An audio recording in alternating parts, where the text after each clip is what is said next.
শপথ কার্যক্রম যদি তারা নাও বলে আমি গিয়ে আমার চেয়ারে বসতে পারি, 2 মিনিটও লাগবে না। এই সরকারকে এখন বাধ্য হয়ে বলতে হচ্ছে, আপনারা যদি অবিলম্বে শপথ গ্রহণের অনুষ্ঠানের ব্যবস্থা না করেন তাহলে ঢাকা শহরের দক্ষিণের ভোটারদেরকে সাথে নিয়ে আমি নিজেই শপথ করে আমি আমার চেয়ার এবং নগর ভবন কিভাবে চলবে সেটা ঢাকাবাসী নির্ধারণ করবে।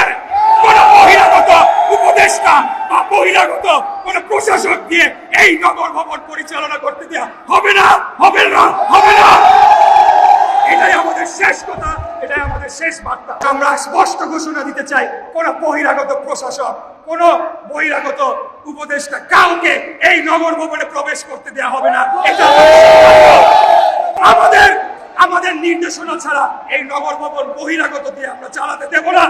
এই অন্তর্বর্তীকালীন সরকারকে বুঝতে হবে যে এখন পর্যন্ত আদালতের রায়ে এবং জনগণের ভোটে নির্বাচিত মেয়র হিসেবে ধানের শীষের প্রার্থী ইশরাক হোসেন বহাল রয়েছে।